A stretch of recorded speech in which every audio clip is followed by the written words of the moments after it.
Shqipëria së dy zjarresh, kryeqeveria dhe opozita kthehen në një sistem të vetëm pushteti. Në panoramën politike shqiptare po konsolidohet një perceptim gjithnjë më i përhapur publik.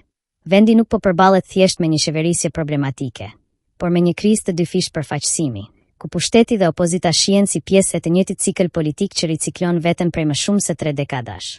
Nga rjolli në Durrës, konflikti për tokën dhe strehen. Ngjarjet në teren e bëjnë këtë perceptim edhe më të prekshëm. Në rjoll, banorët përballen me projekte zhvillimore që ata i konsiderojnë grabitje të pronës në mpetkun e investimeve strategjike.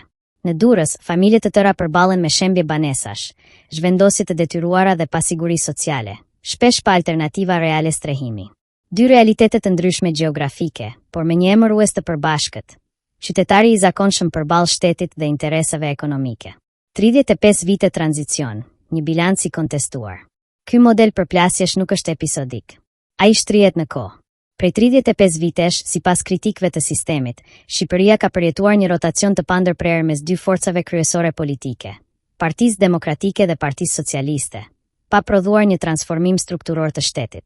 Akuzat që përsëriten në diskursin publik janë të njohura.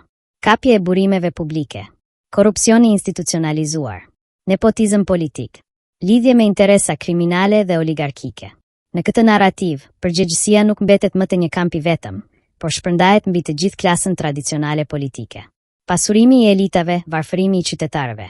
Një nga elementet më të përdorur në kritikën sociale është kontrasti mes jetës së politikanëve dhe realitetit të qytetarëve. Politikanë që sipas perceptimit publik hynë në politik pa pasuri të deklaruara dhe dolën prej saj me kapital financiar e ekonomik të konsiderueshëm. Kjo diferencë ushqen mosbesimin dhe ndjesinë e padrejtësisë sociale, sidomos kur paralelisht qytetarët të zakonshëm përballen me humbje pronash apo mungesë sigurie ekonomike. Rotacion apo monopol politik. Kritika thelbësore që artikulohet është se rotacioni PUSë, por nuk ka funksionuar si alternativë, por si një formë monopoli të alternuar. Pushteti kalon nga njëra palë te tjetra, por modeli i qeverisjes, sipas kësaj qasjeje kritike, mbetet i pandryshuar. Kjo ka prodhuar një ndjenjë bllokimi demokratik, ku qytetarët ndjen të detyruar të zgjedhin gjithmonë mes të njëjtave figura dhe të njëjtave struktura politike. Thirrje për zgjim qytetar.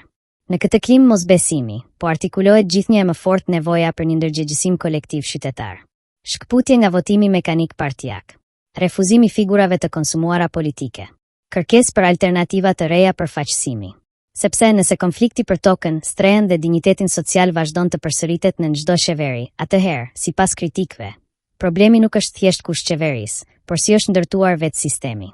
Në fund, pyetja që shndron pezull mbi realitetin politik shqiptar është e drejtë për drejtë. A do të vazhdojë rotacioni i të njëjtave elita?